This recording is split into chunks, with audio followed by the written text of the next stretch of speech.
क्या लगता है पीओके कब हमारा होगा और क्या पाकिस्तान के टुकड़े हो सकते हैं? हाँ बिल्कुल हो सकते हैं टुकड़े। जब 71 वॉर में 2 टुकड़े हो सकते हैं तो और ज़्यादा टुकड़े क्यों नहीं हो सकते। बांग्लादेश में जब से यूनूस की सरकार बनी है तो क्या ज़्यादा अब हिंदुओं पर हमले हो रहे हैं? बिल्कुल ये बांग्लादेश एक बहुत ही सीरियस और चिंताजनक बात है। यूनुस की जो सरकार है किसी भी तरीके से इल्लीगल सरकार मानी जाएगी। सिर्फ स्टूडेंट्स के पास इतना पैसा नहीं होता कि 15 साल की शेख हसीना की गवर्नमेंट को उलट पलट कर दें। नेतन्याहू के दिमाग में ये है कि ये हम ग्रेटर इजराइल बनाएंगे और इसमें पैलेस्टीनियंस को भगा दिया जाएगा। कारगिल वॉर में कई हीरोज़ पैदा हुए हैं, आपने देखा होगा। हमारा हर नॉर्मल जवान उसने इतनी ज़्यादा कुर्बानियाँ करी हैं कि उस चीज़ को हम लोग याद करते हैं। इसीलिए हम हमेशा कहते हैं कि अगर दोबारा जन्म लें तो भी हम फौजी बनकर ही आगे बढ़ना चाहेंगे। युद्ध का हीरो एक हीरो है और वो है देश का सैनिक। जी भारत। आप पूछते हैं ना पीओके कब हमारा होगा। भारत के पड़ोसी मुल्क में अगर थोड़ी सी चालाकी की तो इस पर हमारा क्या असर होगा, हमारा क्या लेना देना होगा। और अगर ईरान ने परमाणु हथियार बना भी लिया है तो उससे हम पर क्या फर्क पड़ने वाला है। ट्रंप के टैरिफ वॉर से हमारा लेने देना क्या है। आज इन सभी सवालों का जवाब आपको मिलेगा क्योंकि भारत के दिग्गज हमारे साथ वो जुड़ चुके हैं जो अंतर्राष्ट्रीय और संयुक्त राष्ट्र में कई सालों का आपका अनुभव उनका देखने को मिला है। नमस्कार, मैं हूं मनीषा पाटीदार। जी भारत के इस पॉडकास्ट में हमारे साथ जुड़ गए हैं major general doctor Shashi Asthana ji. आपका बहुत बहुत स्वागत है सर। धन्यवाद। बहुत खुशी हो रही है मुझे आपसे बात करके, आपके चैनल से बात करके और आपके दर्शकों से बात करके। धन्यवाद। शशि अस्थाना जी वो हैं जिनके बारे में आपने कई कहानियाँ सुनी होगी और कई उनके ऐसे किस्से हैं, अगर मैं गलत ना हूँ तो 450 कुछ लेख भी आपके हैं जो प्रकाशित हुए हैं। और आज जो आपने कभी कल्पना भी नहीं की होगी वो किस्से और कहानियां आपको बताने वाले हैं। तो सबसे पहले शुरुआत हम वही करते हैं जो टैरिफ वॉर आज देखने को मिल रहा है। अमेरिका के राष्ट्रपति डोनाल्ड ट्रंप ने जो टैरिफ वॉर किया है इसका दुनिया पर कितना असर पड़ेगा, और खासकर चीन ईरान की बात कर ले या फिर हम कहें कि चीन यूएस और चीन भारत पर कितना प्रभाव। देखिए, प्रेसिडेंट ट्रंप का जो ये टैरिफ वॉर है, जब उनका इलेक्शन कैंपेन चल रहा था उस टाइम में उन्होंने बार बार ये कहा कि मैं अमेरिका की जितनी दौलत बाहर है मैं उसको वापस लेके आऊँगा और अमेरिका को दोबारा रिच बनाऊँगा। तो जो उनको मैंडेट मिला वो मैंडेट इस कारण से मिला था और उनको ये लगता है कि मुझे मैंडेट मिला है कि कुछ भारी परिवर्तन करूँ मैं जो ट्रेड पॉलिसीज़ हैं जिससे अमेरिका को फ़ायदा हो। तो ये एक उनकी सोच है।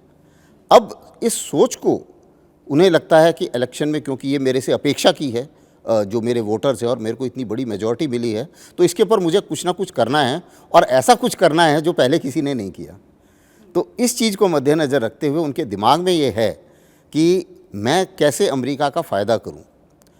लेकिन जो तरीका उन्होंने अपनाया है उस तरीके में थोड़ा एक तरीके से बड़बोलापन है, क्योंकि उन्हें लगा अगर मैं सबके ऊपर टैरिफ लगाऊंगा सारे दौड़ के आएंगे मेरे पास, सारे मेरे साथ नेगोशिएट करेंगे वगैरह वगैरह। और उन्होंने इस बारे में खूब बढ़ चढ़ कर बातचीत भी करी और उन्होंने टैरिफ लगाना शुरू किया। अगर आप लॉजिकली देखें तो टैरिफ में उनके कोई कुछ ना कुछ तो लॉजिक है। जैसे कि अमेरिका के ऊपर जो उनका सामान बाहर बिकता है, बाकी के जो देश हैं वो ज़्यादा टैरिफ लगाते हैं और अमेरिका कम लगाता है। तो जब उन्होंने बात करी रेसिप्रोकल टैरिफ की, तो रेसिप्रोकल टैरिफ में इसका मतलब जितना आप मेरे ऊपर टैरिफ लगाएंगे मैं आपके ऊपर उतना लगाऊंगा। तो लॉजिकली तो इसमें कोई गलत नहीं है। एक देश बोलता है भाई जो आप मेरे को लगा रहे हैं मैं उतना लगाऊंगा, लेकिन इकोनॉमिक्स के हिसाब से इसमें काफ़ी गड़बड़ है, क्योंकि पूरा वर्ल्ड ट्रेड के कारण आजकल इंटरडिपेंडेंट है। कोई चीज़ अलग जगह बन रही है, कहीं पर मैन्युफैक्चरिंग की सुविधा ज़्यादा है, कहीं पर कम है। अमेरिका में मैन्युफैक्चरिंग कॉस्टली है, तो हर चीज़ को आप एक बराबर तरीके से नहीं आंक सकते। तो उन्होंने लेकिन ये बराबर तरीके से आंका और उन्होंने एक अपना कोई फार्मूला किया कि जी मेरा ट्रेड इम्बैलेंस कितना है और मेरा एक्सपोर्ट कितना है। इन चीज़ों को मिला जुला के उन्होंने एक फार्मूले के हिसाब से पूरे वर्ल्ड में सबके ऊपर टैरिफ लगा दिया। अब जब उन्होंने टैरिफ लगाया तो उनका ये मानना था, और बाकी लोगों ने भी कुछ कुछ कार्रवाई की, कुछ देशों ने पलट कार्रवाई करी भारत ने जो पहले से ही हम लोगों ने ट्रेड नेगोशिएशन शुरू किए थे, तो हम ट्रेड नेगोशिएशन की तरफ जा रहे हैं और ट्रेड नेगोशिएशंस में जो है वो दोनों के लिए बराबर स्थिति सामने आएगी। तो प्रेसिडेंट ट्रंप की जो पॉलिसी थी, स्ट्रेटजी तो उनकी ये थी कि सबसे पहले तो बड़ा धमाका करो, उसके बाद में सारी दुनिया हिल जाएगी, फिर वो धीरे धीरे मेरे साथ आके नेगोशिएट करेंगे और नेगोशिएट में मैं जितना अमेरिका के लिए फ़ायदा पहुंचा सकता हूं मैं पहुंचाऊंगा। अब उन्होंने काफ़ी बड़े ज़्यादा टैरिफ सब कंट्रीज़ के ऊपर लगा दिए, तो वो लगाने से सारी अर्थव्यवस्था बिगड़ी। तो सबसे बड़ी चीज़ मुसीबत क्या आई कि जो मार्केट है वो डाउन हो गया पूरे वर्ल्ड में, ग्लोबल ट्रेड बच गया, वो हो गया, काफ़ी हद तक नीचे आ गया। जितने भी सेंसेक्स हैं और जितने भी वर्ल्ड की जितनी ट्रेडिंग एजेंसीज़ हैं, सभी के जो मापक हैं वो सारे नीचे आ गए। अब उसके बाद में दूसरा उनके दिमाग में दूसरा टारगेट ये है कि ये चाइना मेरा कॉम्पिटिटर है और चीन के साथ जो है मुझे चीन को किसी तरीके से मात देनी है ट्रेड वॉर में। अब उसमें जो है चीन के साथ वो ज़्यादा हद तक भिड़ गए थोड़ा, तो उन्होंने चीन के ऊपर और ज़्यादा टैरिफ लगा दिए। और जब टैरिफ वो लगा रहे थे तो चाहे वो देश कोई भी हो, चाहे दोस्त हो चाहे दुश्मन हो, सबके ऊपर उन्होंने टैरिफ लगाया। अब आगे क्या हो रहा है, बाकी सबके देश जो हैं वो नेगोशिएट करने के मूड में हैं, तो नेगोशिएशन होंगे और नेगोशिएशन में के बीच में कहीं ना कहीं किसी लेवल पे जाके फिक्स हो जाएगा।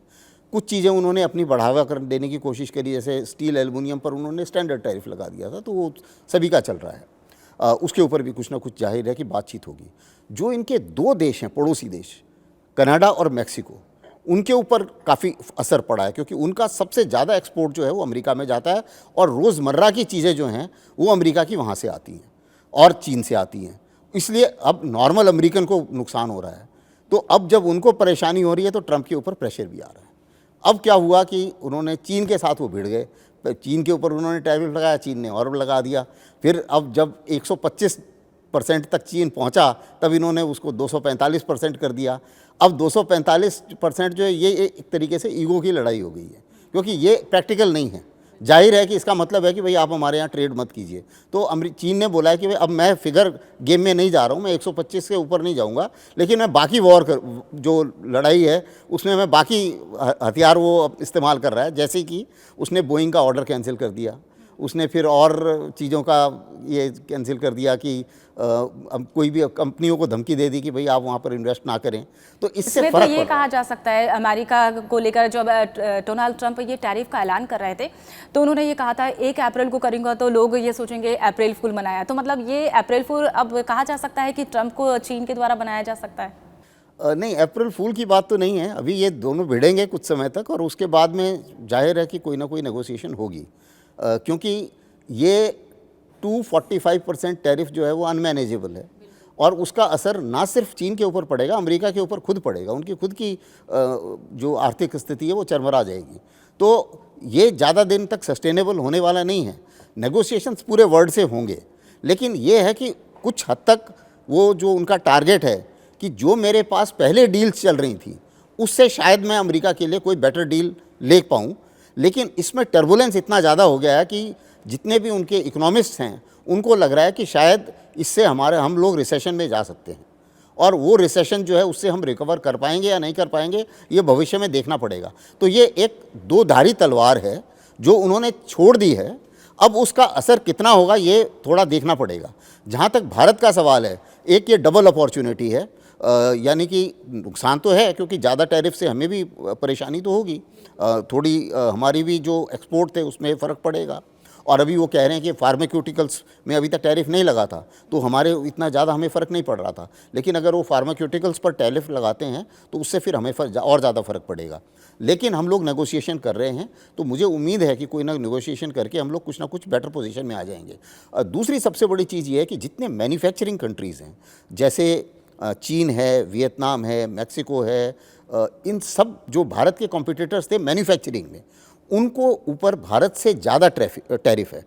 तो ऐसा माना जा रहा है कि कोई अगर अब नया इन्वेस्टमेंट कोई करेगा तो भारत एक अच्छे एक तरीके से डेस्टिनेशन की तरह उभर के आ रहा है, क्योंकि भारत का टैरिफ कम है, मैन पावर है, चीप लेबर है, अपॉर्चुनिटीज़ हैं, मिनरल्स हैं, बड़ी कोस्ट लाइन है, ट्रांसशिप करने के लिए सभी कुछ है, जितनी भी क्वालिफिकेशन है। बस हमें इतना करना है भारत को कि बिजनेस क्लाइमेट भारत का थोड़ा अच्छा होना चाहिए, ब्यूरोक्रेसी हर्डल्स जो हैं वो कम होने चाहिए, क्योंकि इसी से इन्वेस्टर्स घबराते हैं। अगर हम ये 2 चीज़ें सेट कर लें और थोड़ा टैलेंटेड मैन पावर और पैदा करें, अपने जो युवक हैं उनको और ज़्यादा टैलेंटेड करें, जिसे बोलते हैं ना एक पर कैपिटा प्रोडक्टिविटी एक माना जाता है इकोनॉमिक पैरामीटर्स में, तो भारत के युवा बहुत हैं, सबसे ज़्यादा यंग पॉपुलेशन भारत के अंदर है, लेकिन भारत की पर कैपिटा प्रोडक्टिविटी चीन या अमेरिका या किसी और देश से कम है।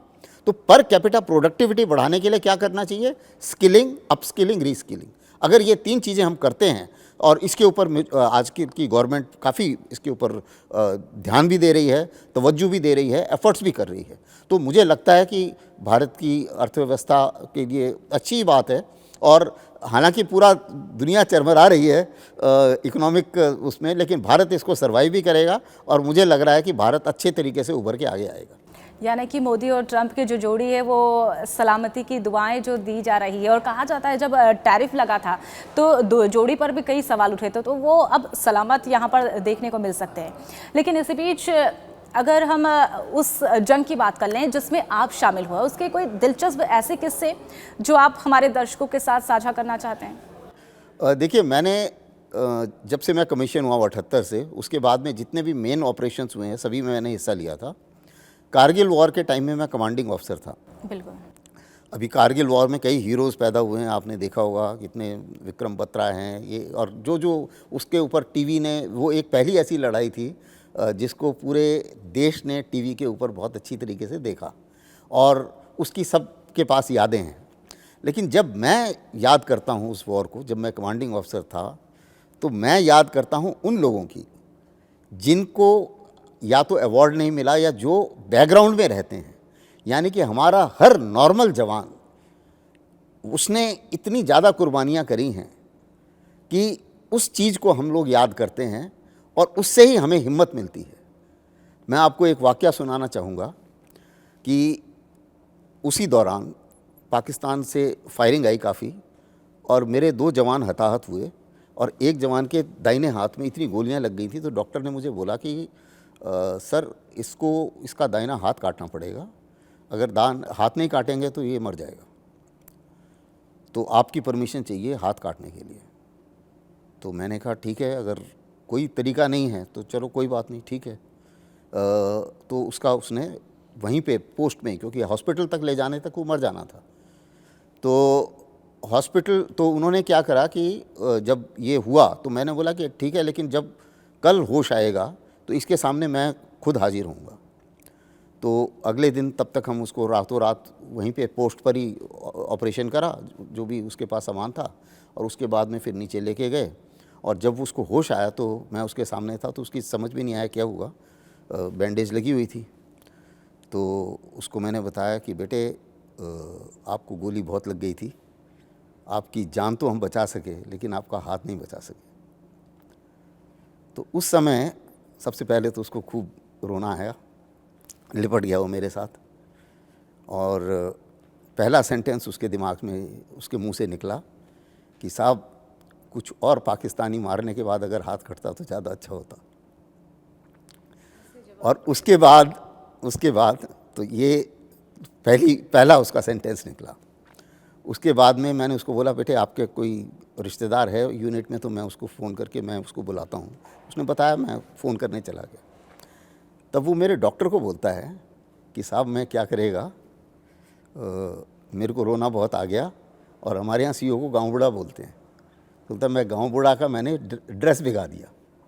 यानी कि इतनी वफादारी है हमारे जवानों में कि उस आदमी को जिसका हाथ कट गया है, इस चीज़ की, इस बात की चिंता नहीं है कि उसको पूरी ज़िंदगी बिना राइट हैंड के निकालनी पड़ेगी, लेकिन वो ये देख रहा है कि मैंने अपने कमांडिंग ऑफिसर की यूनिफॉर्म भिगा दी। तो ऐसे जवान पूरे वर्ल्ड में, मैंने सारी आर्मियों के साथ नौकरी की है, 3 टेन्योर मैंने यूनाइटेड नेशन में किए हैं, पूरे वर्ल्ड में कहीं नहीं। और यही नहीं, लोग आजकल मणिपुर की बात करते हैं। अब आपको मैं बताता हूँ, उसका जब हाथ कटने के बाद फिर हमने उसका नकली हाथ लगवाया, और कोई लड़की ने उससे शादी करी। उसके बाद उनके बच्चे हुए, और जब एक हफ्ते पहले की बात है कि एक दिन मेरे को उसका फ़ोन आया कि साहब मेरी बेटी आपसे बात करना चाहती है। तो मैंने बोला अच्छा ठीक है, बात करो। जब उसकी फ़ोटो जब मैंने फ़ोन उठाया तो सबसे पहला उसका वो निकला, grandpa I want to talk to you. इतनी खुशी हुई कि ज़िंदगी में दोबारा खुशी नहीं हुई इतनी। तो कमांडिंग ऑफिसर और जवान की जो एक कनेक्शन होता है, ये हमारे लिए सबसे बड़ी जिसे बोलना चाहिए रिवॉर्ड है, चाहे सर्विस का चाहे नौकरी का।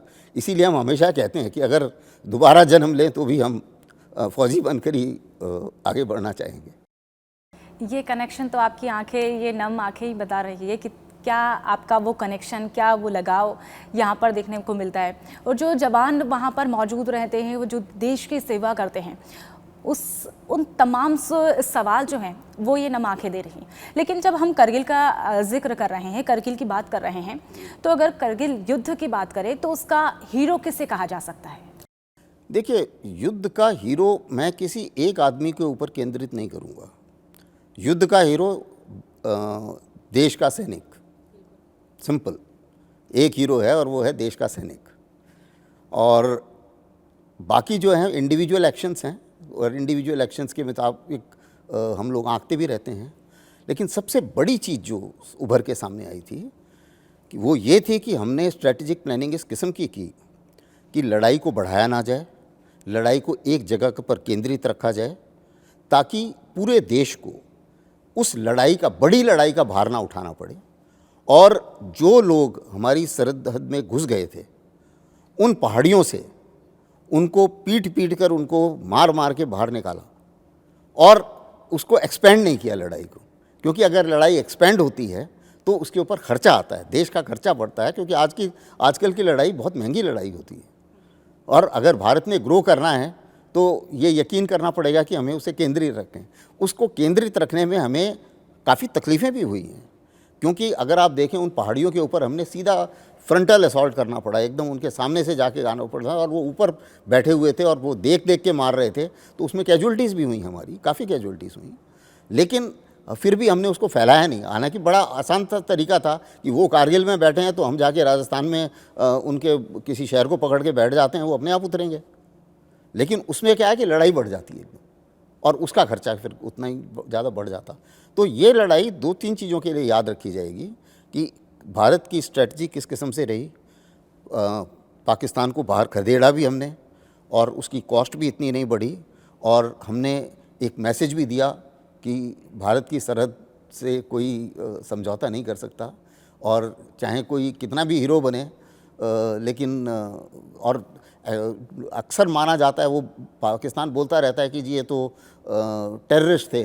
वो टेररिस्ट कोई नहीं थे, वो सारे के सारे NLI के जवान थे सारे। उसमें 2-4 ही टेररिस्ट होंगे, ज़्यादातर फ़ौजी थे। वो फ़ौजी सिविल ड्रेस में, टेररिस्ट की ड्रेस में बैठे हुए थे। तो बेसिकली वो पाकिस्तान की लड़ाई से। और दूसरा फ़र्क बड़ा नज़र आता है। देखिए, हम लोग अपने सोल्जर के बारे में क्या सोचते हैं। उन्होंने जवानों की बॉडी लेने से इनकार कर दिया, और उनकी बॉडी को पूरी इज्जत के साथ उसका अंतिम संस्कार करा हमारे जवानों ने। तो ये इससे फ़र्क पड़ता है, और इससे ये उन लोगों के जवान भी देखते हैं। क्योंकि जब भी मैं बातचीत हमारी होती है, कई बार मैंने देखा है पाकिस्तानी जो जवान हैं वो भी, और या जो पाकिस्तान के अफसर भी यही बोलते हैं कि सर हमारे सीनियर अफसर हमारी इतनी देखभाल नहीं करते हैं जितनी वो करते हैं। क्योंकि UN में कई पाकिस्तानी ऑफिसर्स को भी मैं ट्रेनिंग दे चुका हूँ।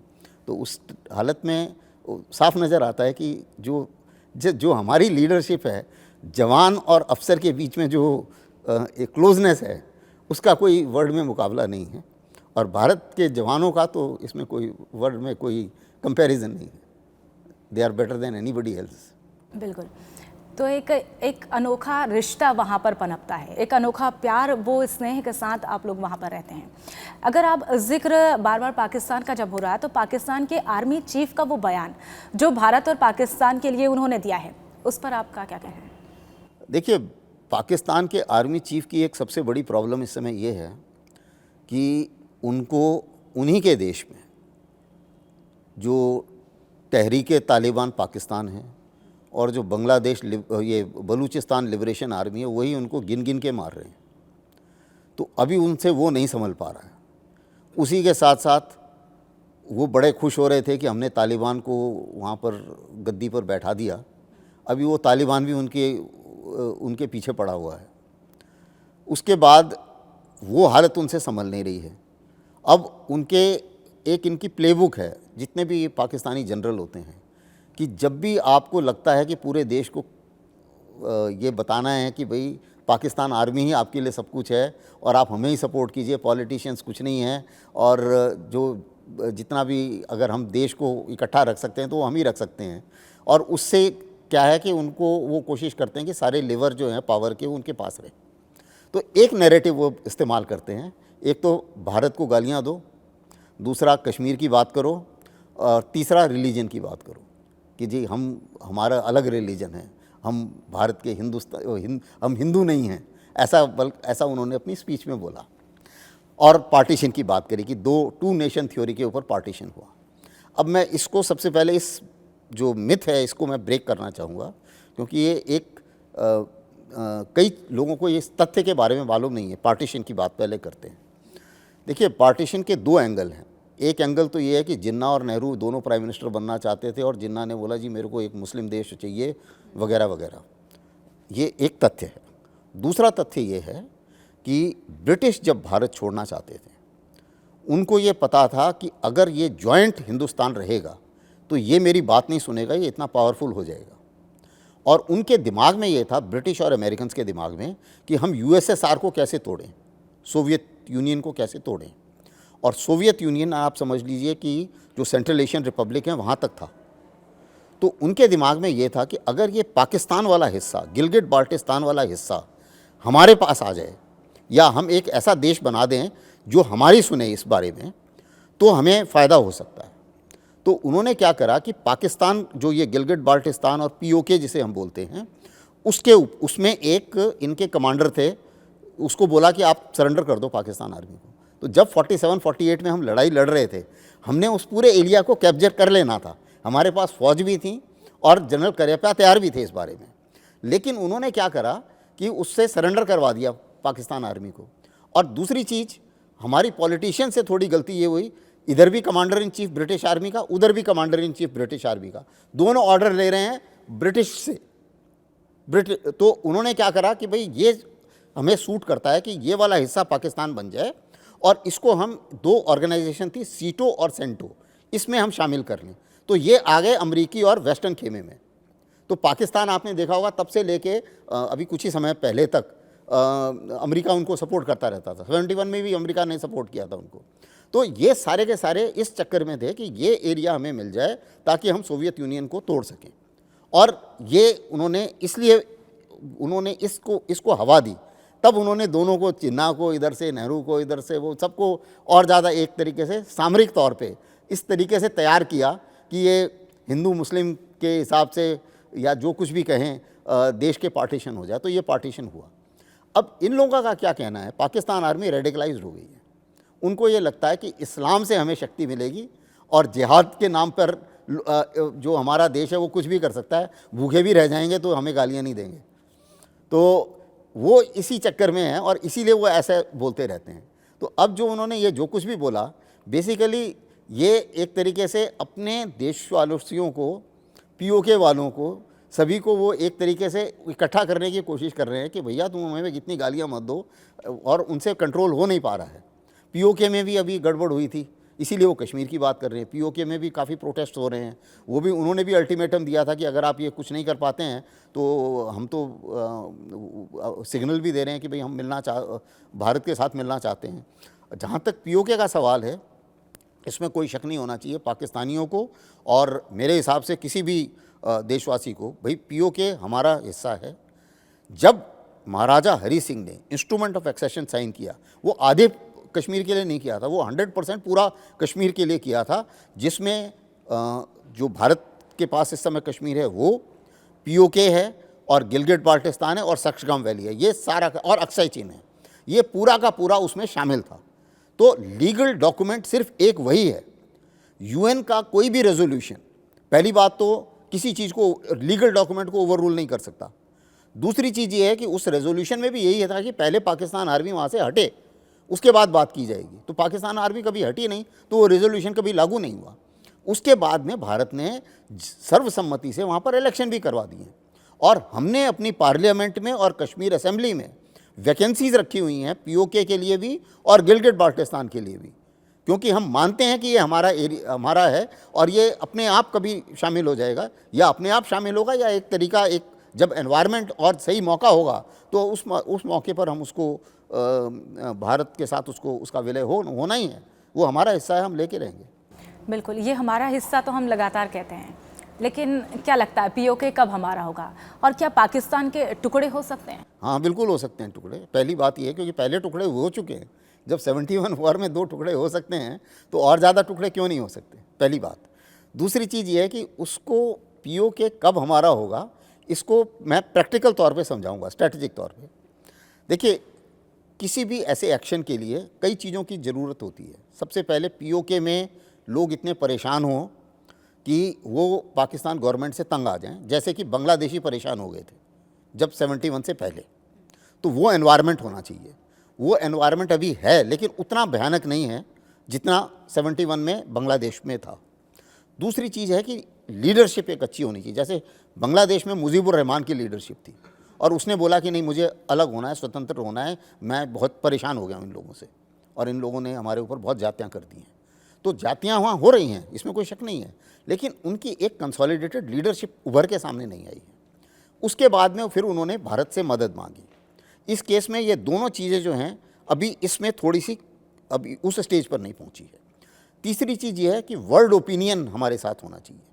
अब वर्ल्ड ओपिनियन में उस तरफ थोड़ा सा, अभी कुछ समय पहले तक वर्ल्ड ओपिनियन इस फेवर में नहीं था कि हम लाइन ऑफ कंट्रोल क्रॉस करके और इस पीओके को अपना बना पाएँ, पहली चीज़। लेकिन अब क्या हुआ है कि 2-3 चीज़ें हो गई वर्ल्ड में, क्योंकि जब सिक्योरिटी की बात आई तो रूस ने यूक्रेन के ऊपर हमला कर दिया। जब सिक्योरिटी की बात आई तो प्रेसिडेंट ट्रंप बोलने लगे जी ग्रीनलैंड मुझे चाहिए, ठीक है।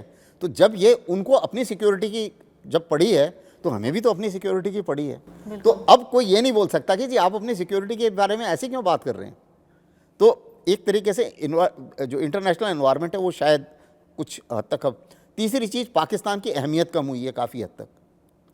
अब एक सिर्फ जो बीच में इसमें रोड़ा है वो ये है कि चाइना पाकिस्तान इकोनॉमिक कॉरिडोर उन्होंने बना दिया, और काफ़ी चीनी भी घूम रहे हैं उस एरिया में। तो ये एक थोड़ा सा परेशानी वाला इलाका है। और जो लास्ट पॉइंट है इसमें ये है कि जो हमारी सैन्य ताकत और पाकिस्तान की सैन्य ताकत, उसका क्या हाल है, और इन आपस में क्या सामंजस्य है, और क्या इन दोनों की आपस में इक्वेशन है, हम कितने स्ट्रांग हैं कन्वेंशनली उस पॉइंट पर। दोनों देश न्यूक्लियर देश हैं अभी। तो अब जो है कि हमारे जो पॉलिसी मेकर्स हैं उनको सोचना पड़ेगा कि इन सब चीज़ों का जो समीकरण है वो कब उस फेवर में आता है कि एक्शन लिया जाए। तो जब भी ये समीकरण फेवर में आएगा तो तब ही उसको पीओके के ऊपर कब्जा किया जा सकता है। तो ऐसा नहीं है कि ये नहीं हो सकता, हो सकता है। इक्वेशंस क्या क्या चीज़ें सही होने चाहिए, तो एक वक्त उससे पहले भी नहीं किया जा सकता, बाद में भी नहीं किया जा सकता। अगर बहुत पहले कर दें तो पता चला कि ये सारे के सारे जो पैरामीटर्स मैंने गिनाए वो पैरामीटर सही जगह पर नहीं है। अगर लेट करें तो हो सकता है अपॉर्चुनिटी मिस हो जाए, चीनी वहाँ पे इतना ज़्यादा बैठ जाएं कि फिर चीन बोले यार ये तो मैं ही हूँ, मेरे से लड़ो। तो फिर थोड़ी सी सिचुएशन फिर अलग तरीके से उसकी इक्वेशन आंकनी पड़ेगी।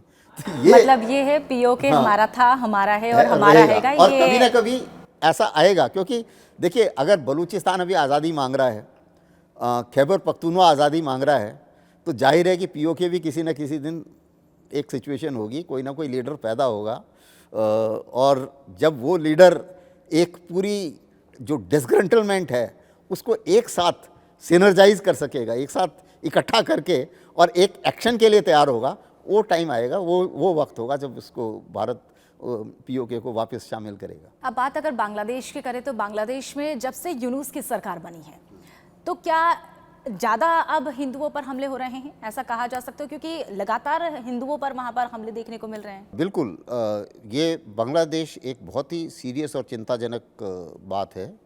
क्योंकि बांग्लादेश में क्या हुआ है कि सबसे पहले तो यूनुस की जो सरकार है किसी भी तरीके से इलीगल सरकार मानी जाएगी, क्योंकि हुआ क्या है वहाँ पर, स्टूडेंट्स का अनरेस्ट हुआ, उसमें बाकी के तत्व मिले। ऐसा उम्मीद है कि बाहर से भी इनको पैसा मिला, क्योंकि अब सिर्फ स्टूडेंट्स के पास इतना पैसा नहीं होता कि 15 साल की शेख हसीना की गवर्नमेंट को उलट पलट कर दें। जो बांग्लादेश आर्मी है वो भी एक तरीके से चुप ही रही, कुछ नहीं किया उसने खास। तो इसका मतलब एक एनवायरनमेंट क्रिएट किया गया कि शेख हसीना की सरकार जो है उसका तख्ता पलट किया जाए, और ये तख्ता पलट जो है ये कंधे पे बंदूक रखी गई स्टूडेंट्स के, और ये अनरेस्ट हुए। ये इसमें भी कोई शक नहीं है कि शेख हसीना से भी गलतियां हुई, और जैसे कि रिजर्वेशन इशू था, और उसके बाद में प्रोटेस्टर्स के ऊपर थोड़े ज़्यादा हमले हुए थे, और जो इलेक्शन था सबसे ज़्यादा नाराज़गी उनको था कि इलेक्शन में ऐसा माना जा रहा था कि इलेक्शन रिग्ड था, जो लास्ट इलेक्शन हुआ था। तो ये 3 नाराज़गियाँ थीं बांग्लादेश पॉपुलेशन में, इसमें कोई शक नहीं है। लेकिन इसको एक और लेवल पर ले जाया गया, क्योंकि आज की डेट में लड़ाई के और किसी भी देश को तोड़ने के कई तरीके होते हैं, और उसमें एक तरीका है किसी भी टारगेट कंट्री में सोशल अनरेस्ट कराया जाए, और लोग भारत में भी इस कोशिश कर रहे हैं इस किस्म का सोशल अनरेस्ट कराने की, क्योंकि ये एक इंस्ट्रूमेंट ऑफ वॉर एक के तौर पे आया है। अब वहाँ पर इसी किस्म से सोशल अनरेस्ट कराया गया, और यूनुस का, जिसका कोई दूर दूर तक लेना देना नहीं था, जिसको चार्जेस के ऊपर बाहर भेजा था, और ये अमेरिका में बैठा हुआ था, हालांकि नोबेल प्राइज़ विनर है, लेकिन ये अमेरिका का एक जिसे बोलना चाहिए पपेट है। इसको वहाँ पे उधर लाया गया और लाके इसको सरकार में बैठाया गया। अब स्ट्रेटजी वहाँ पर ये हो रही है कि इस्लामाइजेशन, रेडिकलाइजेशन बढ़ता जा रहा है, और इस प्रवृत्ति के लोग सारे जितने जमाते इस्लामी के जितने लोग जेल में थे सबको बाहर निकाल दिया गया। जितनी इस्लामिक ऑर्गेनाइजेशन बैन थी वो सारी की सारी एक्शन में आ गई। उसके बाद में जितने टेररिस्ट थे उनको भी जो कोर्ट्स हैं वो छोड़ना शुरू कर दिया उन्होंने। हिंदुओं के ऊपर हमले बढ़ना शुरू हो गए। तो जाहिर है कि भारत की और जो शेख हसीना के टाइम में भारत का और जो बांग्लादेश का रिलेशन था उसको तोड़ने की एक बहुत बड़ी साजिश है, और इस साजिश में सिर्फ बांग्लादेश ही शामिल नहीं है, बाहर की ताकतें भी शामिल हैं। हालांकि नाम लेना इस समय मुश्किल होगा, क्योंकि एग्जैक्ट जो इन्फॉर्मेशंस हैं उसमें बहुत ज़्यादा रिवीलेशन नहीं आए हैं, वो आएंगे धीरे धीरे और आएंगे। लेकिन इसमें कोई शक नहीं है कि शेख हसीना से कईयों की मुसीबत थी। बाइडन एडमिनिस्ट्रेशन भी शायद कोई आइलैंड चाह रहा था लेना बे ऑफ बंगाल में, जो शेख हसीना ने मना कर दिया था। उसी मुताबिक तीस्ता रिवर प्रोजेक्ट और कई सारे प्रोजेक्ट हैं जिसमें चीन घुसना चाह रहा था, वो भी शेख हसीना ने मना कर दिया था। तो जाहिर है कि लोग नाराज़ थे और एक तख्ता पलट की कार्रवाई हुई।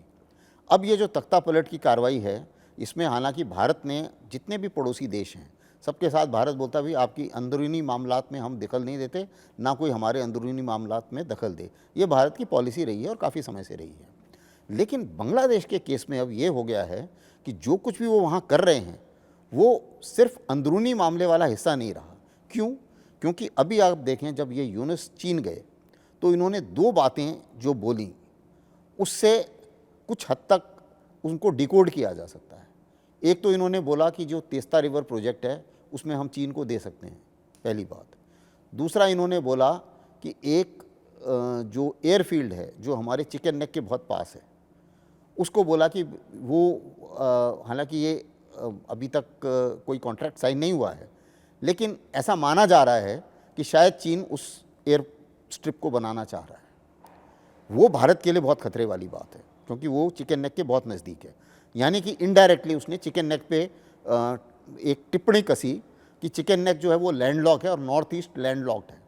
और फिर उन्होंने बोला कि हम गार्जियन हैं इंडियन ओशियन के, और नॉर्थ ईस्ट जो है वो एक तरीके से लैंडलॉक्ड है, तो उनको अगर एक्सेस चाहिए ओशियन का तो वो हम ही दे सकते हैं। और हम इनवाइट करना चाहते हैं चीन को सिक्योरिटी हमारी बढ़ाने के लिए। तो इन चीज़ों को अगर हम एक साथ मिला के रखें तो ये नज़र आता है कि इसका मतलब है कि जो बांग्लादेश है वो भारत के इंटरेस्ट के खिलाफ बात काम कर रहा है। दूसरी चीज़ ये है कि जहाँ तक चिकन नेक का सवाल है वो भारत के लिए बहुत ही ज़रूरी है और बहुत ही हमारी काफ़ी वहाँ पर स्ट्रेंथ भी है। तो बांग्लादेश की अपनी आर्मी में तो इतनी ताकत नहीं है, लेकिन जैसा कि मेरा अपना मानना है, मैंने अभी एक लेख भी लिखा था, इकोनॉमिक टाइम्स में छपा है, तो उसमें मैंने ये बताया था कि देखिए हमें प्रोएक्टिव होना पड़ेगा, क्योंकि अगर ये एयरपोर्ट बन जाता है और बन गया तो और चीन ने वहाँ बना दिया और चीनी प्रेजेंस वहाँ पे हो गई तो समीकरण बदल जाएगा। तो अगर हमें लगता है कि ये हमारी इसके ऊपर खतरा कर रहा है तो हमें जो ये रंगपुर सेलिएंट है, यानी कि जो सबसे ऊपर वाला हिस्सा है, अगर बांग्लादेश का मैप ध्यान करें आप तो सबसे ऊपर वाला जो एक कोना सा बाहर निकल के आता है, तो भारत ने ये क्लियर कर देना है कि भैया जिस दिन हमें लगेगा कि चिकन नेक में प्रॉब्लम है, ये कोना आपका काट देंगे हम और हम पूरी अपनी अच्छी बड़ी कॉरिडोर बना देंगे। साथ ही साथ भारत को अंडरग्राउंड जो चिकन नेक से रोड जा रही हैं उसके अंडरग्राउंड टनल से, इतनी लंबी लंबी टनल चीन ने बनाई हैं, हम क्यों नहीं बना सकते? और नॉर्थ ईस्ट के लिए टनल बना के खूब सारी रोड बना दें, रेलवे बना दें, दुनिया भर के कनेक्टिविटी वो कर दें। उसी मुताबिक जब वो बोलता है कि हम जो है नॉर्थ ईस्ट जो है वो लैंडलॉक हो रखा है, तो उसमें बड़ी सिंपल सी कहानी है कि जो चिटागोंग वाला एरिया है वहाँ से त्रिपुरा से लेके समुद्र तक वो जो 20, 30, 40 किलोमीटर की कॉरिडोर है, जिस दिन हमें वहाँ पर कुछ एक्सरसाइज करनी चाहिए, मिलिट्री ड्रिल करनी चाहिए और इनडायरेक्टली ये मैसेज दे देना चाहिए कि भैया जिस दिन हमें लगा कि तुमने कुछ ज़रा ज़्यादा गड़बड़ करनी शुरू कर दी, वहीं पे हम उसको काट देंगे हम आपका, और उसके बाद में आप लैंडलॉक हो जाएंगे। भारत ने डिप्लोमेटिक स्तर पे ये कोशिश भी की है। अगर आप डिप्लोमेटिक एक्शंस देखें, भारत ने अपनी प्रधानमंत्री मोदी ने भी काफ़ी स्ट्रॉन्ग मैसेज उनको दिया था। उसके बाद में भारत ने अभी उनका जो ट्रेड का ट्रांसशिपमेंट फैसिलिटी उनको दी हुई थी कि हमारे बंदरगाहों से वो अपना जितने भी कपड़े शपड़े जो निर्यात करते हैं वो भेज सकते थे, वो अब हमने बंद कर दिया है। तो अब एक तरीके से उनको लैंडलॉक कर दिया है कि वो हमें बोल रहे थे कि जी नॉर्थ ईस्ट लैंडलॉक है, अब उनकी खुद की, अब वो खुद लैंडलॉक हो गए हैं, क्योंकि उनको अपना कपड़े बेचने के लिए उनको मुश्किल हो रहा है। जो उनका अकेला बंदरगाह है उसमें इतनी ज़्यादा कैपेबिलिटी है नहीं, वो कलकत्ता से और बाकी जो बंदरगाह थे हमारे वहाँ से बेचा करते थे। उसी मुताबिक ये अभी हालांकि भारत ने नहीं किया है कि उनकी अगर हम बिजली बंद कर दें और जो भूटान भी उनको बिजली बेच रहा था हम मना कर दें कि जी हम ये तो जो ट्रांसफ़र जो है ये नहीं होगा, ट्रांसफ़र यहाँ से हमारी भारत की धरती से ट्रांसफ़र नहीं होगा आपका। तो कुछ स्ट्रॉन्ग सिग्नल हमें देने चाहिए। इस मामले में कई विश्लेषकों का कहना है कि नहीं देखो, हमने जब ये मालदीव्स वाले भी हल्ला कर रहे थे, फिर मालदीव्स वालों के साथ हम अच्छा बर्ताव करते रहे, फिर उसके बाद में उनको साफ नज़र आया कि नहीं हमारा भारत के साथ ही चलेगा, तो फिर उन्होंने अब भारत की तरफ रुख अच्छा अख्तियार कर लिया है। ये चीज़ उधर के लिए लागू नहीं है। मेरा कहना ये है कि बांग्लादेश की कहानी अलग है। देखिए मालदीव्स चाहे कितना ही भारत के अगेंस्ट हो जाए, भारत को कोई खतरा पैदा नहीं है उससे, क्योंकि वो उसके बीच में समुद्र है। लेकिन यहाँ प्रॉब्लम ये है कि वो तो चिकन नेक के साथ बैठा हुआ है बांग्लादेश। तो अगर, और मेरा अपना मानना है क्योंकि इनके जो पुराने डॉक्यूमेंट्स थे बांग्लादेश के, बांग्लादेश आर्मी अगर आप देखें इसकी हिस्ट्री, बांग्लादेश आर्मी एक्चुअली तो पाकिस्तान आर्मी है ना, जिसने मात खाई थी, और उसके बाद में पाकिस्तान आर्मी डिवाइड हुई दो हिस्सों में, और उनके जो जनरल्स थे वो बांग्लादेश आर्मी में घुसे। तो वो कोई बहुत ज़्यादा उनको प्यार मोहब्बत नहीं है, उनको डर है भारतीय आर्मी से। तो इन्होंने अपनी स्ट्रैटेजी बनाई है। इनको पता है कि हम कन्वेंशनल लड़ाई भारत से नहीं लड़ सकते, भारत बहुत बड़ा मुल्क है, लेकिन हम टेररिस्ट पैदा कर सकते हैं और हम टेररिज्म को बढ़ावा दे सकते हैं। और अब अगर आप इस चीज़ को सही तरीके से देखें कि बांग्लादेश में जो हो रहा है, तो बेसिकली वो एक पृष्ठभूमि तैयार की जा रही है कि टेररिस्ट को बढ़ावा दो, उसके बाद में भारत के खिलाफ एक इंसर्जेंसी, जो ये क्या कहते हैं प्रॉक्सी वॉर जिसे हम बोलते हैं, जो पाकिस्तान बड़े समय से लड़ रहा है, तो वो भी लड़ी जा सकती है। तो ये एक मेरे विचार से हमें प्रोएक्टिव होने की ज़रूरत है और स्ट्रॉन्ग मैसेजेस देने की ज़रूरत है।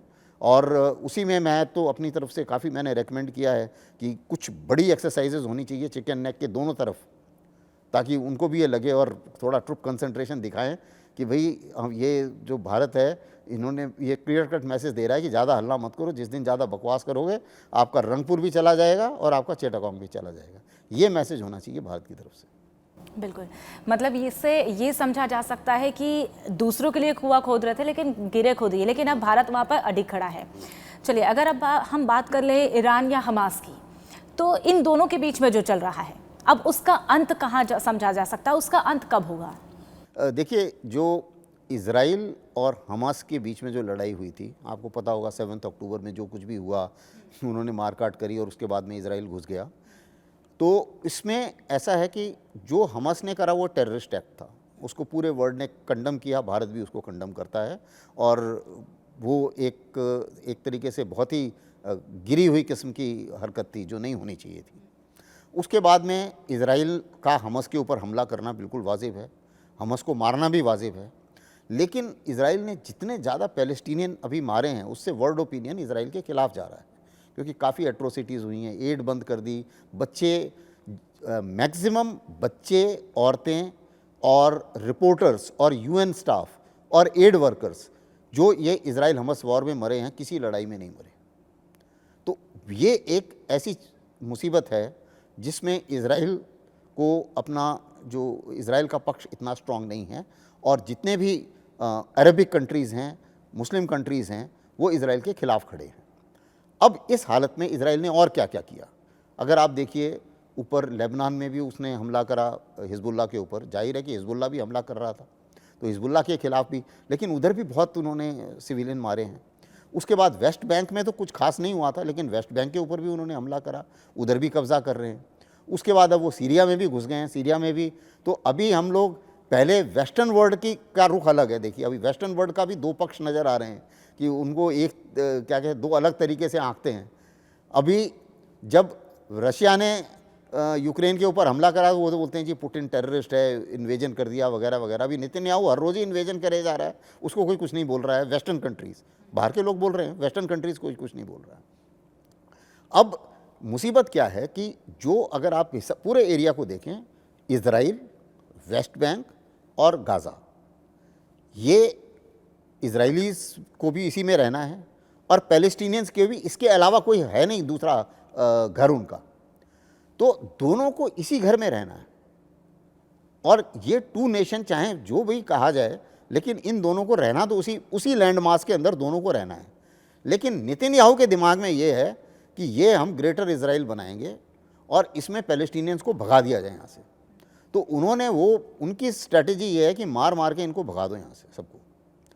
और प्रेसिडेंट ट्रंप जो हैं वो भी ये चाह रहे हैं कि, उन्होंने भी स्टेटमेंट दी थी कि जी गाज़ा जो है वो, वहाँ पर तो हम रियल स्टेट बहुत अच्छा एक तरीके से वेरेवेरिया बना सकते हैं, कुछ ऐसे करके उन्होंने बताया था, और उनको जो है कोई कहीं दूसरी जगह भेजा जाए। तो ये मुझे नहीं लगता कि पैलेस्टीनियंस को कभी भी मंजूर होगा, ना ही अरब देशों को मंजूर होगा, ना ही कोई पैलेस्टीनियंस को रखने के मूड में है। कुछ बीमारों को ज़रूर इंडोनेशिया कह रहा है कि ठीक है मैं एक्सेप्ट करूँगा, तकरीबन 2-4 हज़ार बीमारों के इलाज के लिए टेम्परेरी, लेकिन अदरवाइज़ पैलेस्टीनियंस को कोई रखेगा, ये मुझे नहीं लगता कि अभी तक तो उभर के कोई नहीं नज़र आ रहा है। और कारण भी है, क्योंकि पैलेस्टीनियंस के दिमाग में इतना गुस्सा है इजरायलीज़ के ख़िलाफ़ कि वो जहाँ कहीं भी होंगे वो ज्यूज़ के ऊपर हमला करते ही रहेंगे। तो अब ऐसा नज़र आ रहा है कि जो निकट भविष्य में इज़राइल इनसिक्योर रहेगा। इज़राइल कभी नहीं कह सकता कि जी मैंने अपनी सिक्योरिटी कम कर दी, हालांकि वो जितना मर्जी बोलते रहे कि हमने हमास को भी ख़त्म कर दिया, हिजबुल्लाह को भी ख़त्म कर दिया, लेकिन उसकी जो सिक्योरिटी रिस्क है वो कम नहीं हुई, पहली बात। दूसरी चीज़ ये है कि जितने भी होस्टेज अभी तक रिलीज़ हुए हैं वो नेगोशिएशन से रिलीज़ हुए हैं, मिलिट्री एक्शन से नहीं हुए। तो चाहे आप जितना मर्जी बोलिए, लेकिन आपको उस एम में सक्सेस नहीं मिली। अगर इज़राइल का एम था कि जी मुझे होस्टेज रिलीज़ कराने हैं, मुझे सारे हमास को मारने हैं, तो हमास भी पूरा नहीं मरा। अभी आज की डेट में हमास के जो जितने लड़ाके थे, वो जो लड़ाई शुरू हुई थी उससे ज़्यादा हैं। तकरीबन पहले वो बोल रहे थे 30,000 हैं, अब 40,000 हो गए हैं, क्योंकि जितने भी बच्चों लड़के हैं जिनके रिश्तेदार मरे हैं वो सारे के सारे अभी हमास में शामिल हो गए हैं। तो ना तो हमास कम हुआ, ताकत कम हुई है हमास की, कोई शक नहीं है इसमें। हिजबुल्लाह की ताकत कम हुई है, इसमें भी कोई शक नहीं है, उनको कई साल लगेंगे अभी उस वापस जगह पे पहुंचने में। सीरिया में रिजीम चेंज हो गई है, लेकिन सीरिया में भी अभी इजराइल हमला करे जा रहा है। तो मुझे लगता है कि कुछ समय के बाद जो HTS वहाँ पर है, जो सत्ता में है अभी, वो भी इजराइल के खिलाफ जाएगी कुछ समय के बाद। टर्की भी कोई इजराइल का बहुत अच्छा दोस्त नहीं है, टर्की ने भी अपने सारे व्यापार बंद कर दिए हैं। तो मिडिल ईस्ट में इंस्टेबिलिटी रहेगी। जहाँ तक ईरान का सवाल है, नेतन्याहू की मंशा है कि उनका न्यूक्लियर फैसिलिटी को मैं किस तरीके से उड़ा दूँ। लेकिन अमेरिका, हालांकि प्रेसिडेंट ट्रंप ने इलेक्शन में खूब बोला था कि हाँ हमें उनके न्यूक्लियर फैसिलिटीज़ को उड़ा देना चाहिए, लेकिन अब वो कुर्सी पे आए तो उनको पता है कि उसके इम्प्लीकेशंस बहुत ज़्यादा हो सकते हैं, उसके असर बहुत ज़्यादा हो सकते हैं। क्योंकि देखिए, जितने भी इनके हर देशों में अमेरिका के बेस हैं, और उन बेस में एयर डिफेंस उतना स्ट्रांग नहीं है जितना इजराइल का है। अभी इजराइल तो बच गया ईरान के वॉर से, क्योंकि उनका एयर डिफेंस बहुत तगड़ा है। वहाँ पे 2-3 किस्म के एयर डिफेंस, आयरन डोम है, और भी किस्म के एयर डिफेंस हैं जो एक साथ काम करते हैं। लेकिन इन बेसिस के ऊपर इतने नहीं है एयर डिफेंस। तो उसके सारे एयर डिफेंस को उड़ाने की ताकत ईरान रखता है, खाड़ी को बंद करने की ताकत ईरान रखता है। और ईरान ने काफ़ी हद तक अपनी चीज़ें, उनको पता था कि कभी ना कभी ऐसा हो सकता है, तो अंडरग्राउंड उन्होंने सारी की सारी इंपॉर्टेंट फैसिलिटीज़ अंडरग्राउंड की हुई हैं। तो इतना आसान नहीं है ईरान के साथ। और अब आप देखेंगे कि रूस और चीन भी ईरान को मदद कर रहे हैं। ईरान हुदीज़ की मदद कर रहा है। अमेरिका का भी ये कहना है कि जी चीन जो है अपनी इंटेलिजेंस शेयर कर रहा है हुदीज़ के साथ में। तो इस पूरे मामले को देखें तो मिडिल ईस्ट पहली बात तो थोड़ा सा इंस्टेबल रहेगा, काफ़ी समय तक रहेगा। दूसरी बात यह है कि इजराइल का जहाँ तक सवाल है, हालांकि वो अब हिलने वाला नहीं है, उसने गाज़ा का कुछ एरिया कब्जा कर लिया, वो वहाँ से हटेगा नहीं इतनी आसानी से। और प्रेसिडेंट ट्रंप भी उसको ज़्यादा बाध्य नहीं करेंगे। लेकिन प्रेसिडेंट ट्रंप ने अभी उसको रोका है, क्योंकि वो तो चाह रहा था कि मैं न्यूक्लियर के वॉर के ऊपर बम्बार्डमेंट शुरू करूँ, लेकिन वो बम्बार्डमेंट का कोई असर नहीं होगा अगर इजराइल अकेला करता है। जब तक कि उसको US के बम्बर ना मिलें और बड़े बड़े वो बम ना मिलें जिनसे अंडरग्राउंड मार की जा सके, तो इसलिए प्रेसिडेंट ट्रंप ने मना कर दिया, उसको रोक दिया है। तो ये सिचुएशन अभी बनी हुई है। आगे हम देखेंगे, हम सभी, कि आगे कैसे बढ़ती है कहानी। क्योंकि ना तो अभी पीस जो डील बनी थी इजराइल और हम उसके बीच में, ना तो वो कहीं जाती नज़र आ रही है। जो हिजबुल्ला और हमस इजराइल के बीच में डील थी, उसको इजराइल ने खुद ही तोड़ दिया, वो वहाँ बैठे हुए हैं, जबकि उनको वापस आना चाहिए था। और सीरिया में ये लोग अभी हमला करे जा रहे हैं, तो सीरिया की कहानी अभी ख़त्म नहीं हुई है, मेरे हिसाब से अभी शुरू हुई है। इनफैक्ट मैं अभी कुछ समय पहले ये सेंट्रल एशियन कंट्रीज़ में गया था, बल्कि मॉस्को गया था, तो मुझे वहाँ एक ईरानियन मिला, एक स्कॉलर। तो उससे मैंने पूछा, उसने बोला कि सर हमको सब बदनाम कर रहे थे कि हम सब कुछ करा रहे हैं सीरिया में, अब हम सीरिया से पीछे हट गए हैं। अब आप देखना कि कुछ समय के बाद में इजराइल बोलेगा कि यार ये जो अभी नई रिजीम आई है वहाँ पे HTS की, ये हमारे लिए ज़्यादा बड़ा खतरा है। आप वेट करो और कुछ समय के बाद में आपको मैं जो आज बोल रहा हूँ ये नज़र आएगा। तो उसकी बात में कुछ तथ्य है, अभी वो हम देखेंगे कि उसकी बात सच होती है या नहीं होती। लोगों की प्रतिक्रियाएं तो यहाँ पे सामने देखने को मिल रही है। और अगर ईरान की बात आपने भी की है, ईरान का जिक्र आप बार बार कर रहे थे, अपने आप में मजबूती के साथ ईरान खड़ा है। अगर ईरान और अपने आप को बूस्ट करता है, या फिर ये कहें कि परमाणु हथियार और ज़्यादा अब ईरान यहाँ पर बना देता है, तो क्या लगता है कि और ईरान अपनी मजबूती की जो राह है उससे और ज़्यादा तेज कर देगा, या फिर और ज़्यादा भारी हो सकता है? देखिए, ऐसा है कि अगर आप देखें, कोई भी देश जब न्यूक्लियर बन जाता है तो उसको बहुत ज़्यादा दबाना मुश्किल हो जाता है। मिसाल के तौर पे अमेरिका ने जिस किस्म से अमेरिका ईरान के साथ डील कर रहा है, दुनिया भर की सैंक्शन लगा दी, आदमी मार दिए, उनके जनरल को की हत्या कर दी थी, सुलेमानी की, कासिम सुलेमानी की।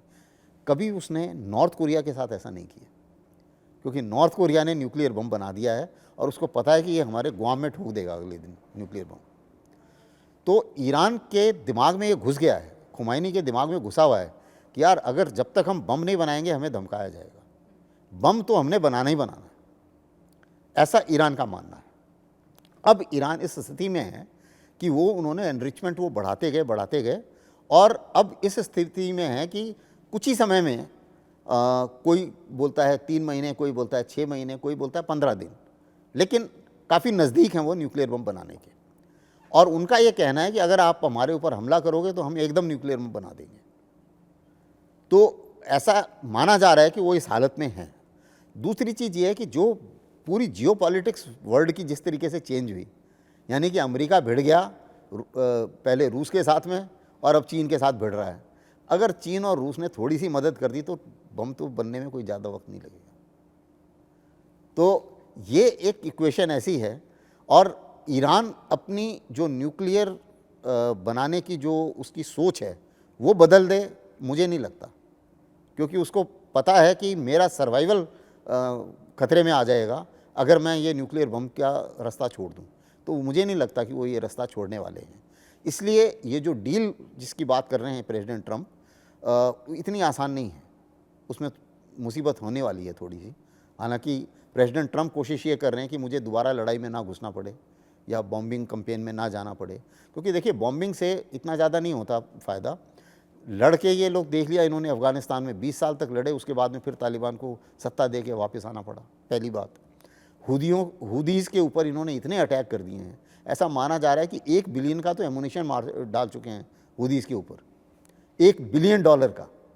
और उसके बाद भी हुदीज़ जो हैं वहीं के वहीं हैं। आज की डेट में अभी भी इजराइल का शिप या अमेरिका का शिप रेड सी से जा नहीं सकता।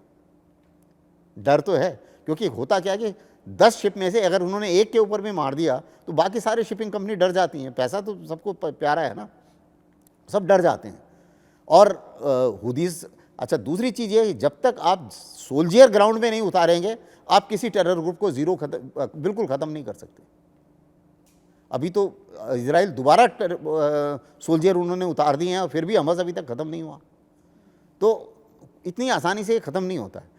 तो अब आप हुदीज़ को जब आप ख़त्म नहीं कर पा रहे हैं अपने पूरा, उनके साथ तो आप लड़ रहे हो ना, उनके साथ तो अमेरिका बम वर्षा कर ही रहा है। तो आप कैसे उम्मीद कर सकते हो कि ईरान ख़त्म हो जाएगा बम वर्षा से? बम वर्षा से ख़त्म नहीं होने वाला ईरान। तो ये एक लंबा काम है अगर उन्होंने इस कदम रखा। अच्छा दूसरी चीज़ ये है कि उनके अगर एलाइज साथ दें सारे, अब एलाइज अलग थलग पड़े हुए हैं, उनके ऊपर तो आपने ट्रेड वॉर शुरू कर दी यूरोप के ऊपर, तो अब वो पहले वो तो उसको सुलझाना है। तो इसलिए मुझे नहीं लगता कि इस हालत में इस समय प्रेसिडेंट ट्रंप हैं कि वो ईरान के साथ लड़ाई छेड़ें। तो वो अभी कुछ समय तक वो बातचीत के ऊपर चलेगी बात। बिल्कुल। अब क्या लगता है कि भारत के जो पड़ोसी मुल्क देश हैं वो सुधरेंगे या नहीं? क्योंकि ये इसलिए भी कहा जा सकता है कि पाकिस्तान और चीन में देखा जा रहा है, या फिर बांग्लादेश और पाकिस्तान में भी देखने को मिल रहा है, क्या ये सुधर पाएंगे? देखिए ऐसा होता है कि जितने भी हमारे आसपास छोटे देश हैं, अगर आप साउथ एशिया को देखें, भारत एक अकेला स्टेबल देश है, बाकी सब के सब अनस्टेबल हैं। पाकिस्तान में आधा टाइम मिलिट्री गवर्नमेंट में रही, बचे हुए टाइम में पहले आधा टाइम डायरेक्टली गवर्नमेंट में रही, बाकी टाइम इनडायरेक्टली गवर्नमेंट में है। बांग्लादेश में आपने देख ही लिया क्या हो गया कि स्टूडेंट्स खड़े हो गए, उन्होंने गवर्नमेंट भी दी, अब हर अगले दिन जाके वो सुप्रीम कोर्ट में खड़े हो गए, सारे जज बदली कर दिए और उसके बाद में यूनुस को वहाँ बैठा दिया। तो उधर भी अनस्टेबल चल रहा है।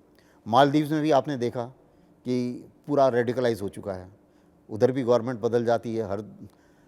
नेपाल में 10 साल में 11 प्राइम मिनिस्टर बन गए हैं, तो उधर भी, और अब कभी बोल रहे हैं जी राजा को दोबारा लेके आओ, तो वो भी कहानी उधर वो भी स्टेबल नहीं है। और भूटान जो है वो ज़रूर थोड़ा स्टेबल है कि भाई उन्होंने जो किंग से है वो डेमोक्रेसी की तरफ वो आ गए, तो उधर थोड़ा स्टेबल नज़र आ रहा है। तो और म्यांमार में आप देख ही रहे हैं कि मिलिट्री हुंता और जो ये उनके रिबेल्स हैं उनके बीच में लड़ाई चल ही रही है। तो इन सब देशों को अगर आप देखें तो ये क्या है कि चारों तरफ इनस्टेबल छोटे कंट्रीज़ हैं जिनकी आर्थिक क्षमता लिमिटेड है। तो ये लोग कोशिश करते हैं कि हमें जो भारत से फ़ायदा है उतना भी भारत से मैक्सिमम फ़ायदा पहुँचे और चीन से भी हम फ़ायदा उठा पाएँ, और दोनों से हम जितना फ़ायदा समेट सकें समेटें। तो वो क्या करते हैं कि दोनों साइड एक दूसरे को भिड़ाने की कोशिश करते हैं ताकि उन्हें दोनों से फ़ायदा मिले। और वो सोवराइन कंट्रीज़ हैं, तो अपने फैसले वो खुद लेंगे, जाहिर है कि तो इस मामले में बहुत नेबरहुड फर्स्ट पॉलिसी है जो भारत की, वो बहुत अच्छी पॉलिसी है। और इनकी तरफ हम लोग काफ़ी संभल के कदम रख रहे हैं। हम ये भी नहीं चाहते कि उन्हें ऐसा लगे कि भारत जो है उनको डोमिनेट करने की कोशिश कर रहा है, ऐसा हम नहीं चाहते। और भारत एक्चुअली ज़रूरत से ज़्यादा मदद करता है उनकी। अब मालदीव्स वाला पता नहीं क्या क्या बोल रहा था वहाँ पे, कार्टून भी निकाल दिए थे, लेकिन उसके बाद भी हमने उसको, जब उसको राइस की ज़रूरत पड़ी तो दिए उसको राइस, और उसके बाद में उसको एड की ज़रूरत पड़ी वो भी दी हमने। तो उसी मुताबिक बांग्लादेश में भी यूनुस सरकार आने के बाद में जब इनको भुखमरी हो गई तब इन्होंने राइस मांगे और भारत ने दिए राइस उस समय। हालांकि अब मेरा मानना है कि अब हमें थोड़ा सख्त होना पड़ेगा बांग्लादेश की तरफ। तो ये जो है ये दोनों तरफ से फ़ायदा उठाने के लिए ये इंस्टेबिलिटी चलेगी। तो ये टोटली भारत की तरफ अपना रुख करें वो मुझे नहीं लगता कि ऐसा होगा। लेकिन भारत, उन्हें ये भी पता है कि भारत के बिना उनका गुजारा नहीं है। नेपाल टोटली लैंडलॉक्ड है, वो बिजली भी नहीं बेच सकता अपनी अगर वो भारत अड़ जाए। और तो नेपाल को भारत के साथ आगे चलना ही पड़ेगा, भूटान को भारत के साथ चलना ही पड़ेगा। तो ये डिपेंडेंसी भी है, लेकिन वो ये भी चाहते हैं कि भाई आप हमारे ऊपर अपनी इच्छा मत थोपिए और हमें जो चीन से हमें कुछ माल मसाला मिल रहा है वो उसके ऊपर भी थोड़ा रोक मत लगाइए। तो ये सिचुएशन रहेगी। यानी ये तो ये कहा जा सकता है कि दो देशों की युद्ध चल रहे हैं और तीसरा इसमें मजा ले रहा है। हाँ, चलिए, अगर हम वक्फ बोर्ड की बात कर लें, वक्फ संशोधन की बात कर लें, उससे लागू हुआ, उसके बाद से प्रदर्शन यहाँ पे कई देखने को मिल रहे हैं, हिंदू मुस्लिम ये वो बहुत सारी चीज़ें देखने को मिली। लेकिन इस पर आपकी राय क्या है, और क्या ये कानून जब से लागू हुआ है इसमें वाकई में कई परिवर्तन यहाँ पर देख सकते हैं? देखिए, जितने भी देश जैसे जैसे आगे बढ़ता है तो उसी मुताबिक हर पुराने कानूनों में संशोधन की ज़रूरत होती है, क्योंकि जो रियल लाइफ है उसके मुताबिक देश को आगे बढ़ना है अगर प्रगति की तरफ जाना है। अब जो भी करप्शंस वक्फ बोर्ड में देखे गए थे उनका संशोधन करके अगर एक नया कानून बना है तो वो देश का कानून है, वो तो सबको मानना पड़ेगा। किसी को परेशानी है, भारत एकदम ओपन देश है, कोर्ट हैं, आप अपनी अपील जाहिर कीजिए। गवर्नमेंट ने जो भी फैसला लिया है उसके खिलाफ आप सुप्रीम कोर्ट में तो जा सकते हैं ना। लड़ाई मारकाट करने की क्या ज़रूरत है, सड़क पे प्रदर्शन की क्या ज़रूरत है? उससे तो देश को नुकसान होता है। हिंदू मुस्लिम झगड़े में क्या, उससे तो क्या फ़ायदा होता है? देश को तो नुकसान होता है, किसी को कोई फ़ायदा नहीं होने वाला उससे। अगर किसी को उससे तकलीफ़ है या उसे लगता है कि नहीं ये सही नहीं हुआ तो आपको पूरे हक है, किसी ने मना तो नहीं करा। आप सुप्रीम कोर्ट जाइए, हाई कोर्ट जाइए, जो मर्जी आप अपील कीजिए, एक लीगल कोर्ट सबको अवेलेबल है। तो ये एक सभ्य देश की सभ्य तरीका है किसी भी डिसग्रंटलमेंट को डील करने का। और जितनी फ्रीडम भारत में सब नागरिकों के लिए है और सब माइनॉरिटीज़ के लिए है, मैं आपको गारंटी से कह सकता हूँ। मैं अभी मैं होके आ रहा हूँ सभी सेंट्रल एशियन रिपब्लिक से, कई सारे इस्लामिक कंट्रीज़ में मैं जाके उनकी यूनिवर्सिटी में बोल के आया हूँ, टॉक्स मैंने कई जगह दिया है। मैं आपको बता रहा हूँ कि इतनी फ्रीडम कहीं नहीं है। अभी मिसाल के तौर पे एक सेंट्रल एशियन रिपब्लिक में कंट्रीज़ में मैं गया था, वहाँ पर क्लियर कट ऑर्डर है कि जी आप सड़क पे नमाज नहीं पढ़ सकते। कट्टर मुस्लिम देश है, कट्टर इस्लामिक देश है, नहीं पढ़ सकते आप। जो आपको जगह बनाई गई है, जो पूजा स्थल है, वहीं पे आप नमाज पढ़ेंगे, तो सारे वो करते हैं। उसी मुताबिक दुनिया भर में यहाँ पे हल्ला होता रहता था। अभी कई आपने देखे होंगे, कुछ समय पहले काफ़ी हिजाब के ऊपर बातचीत हुई थी।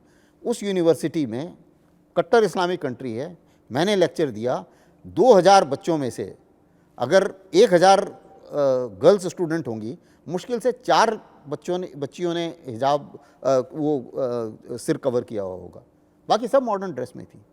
सब आगे बढ़ना चाहते हैं वो लोग, एक जिसे बोलना चाहिए सब प्रगति की तरफ हैं।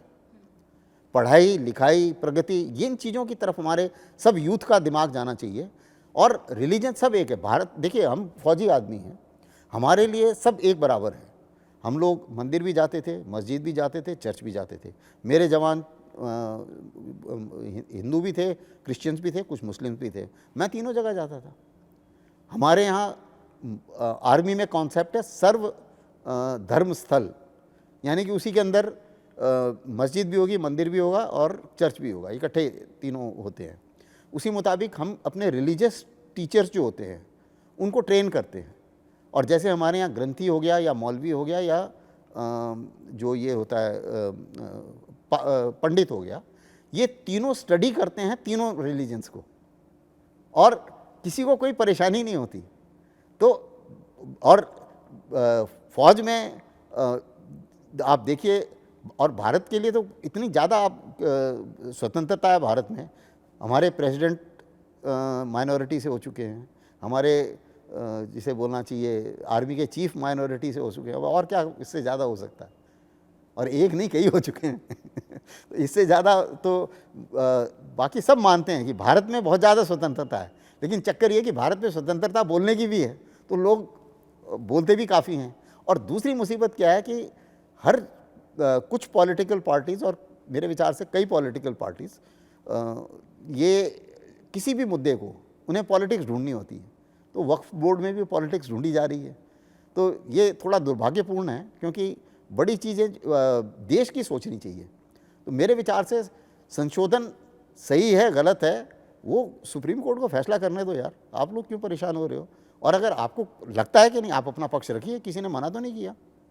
लेकिन कानून पास हुआ है तो कोई ये नहीं बोल सकता जी मैं नहीं मानूंगा इस कानून को। कानून तो मानना पड़ेगा, क्योंकि देश है। आप ऐसे कैसे मजाल है कि आप सऊदी अरेबिया में जाके और बोलिए कि मैं कानून नहीं मानूंगा, वो आपका क्या हाल होगा वो सब जानते हैं। ऐसा सोचने वाले। मतलब वही देश संविधान से चलता है। अगर मैं गलत ना हो तो 450 से ज़्यादा लेख आपके प्रकाशित हो चुके हैं, जो कि पूरे वर्ल्ड में हुए हैं।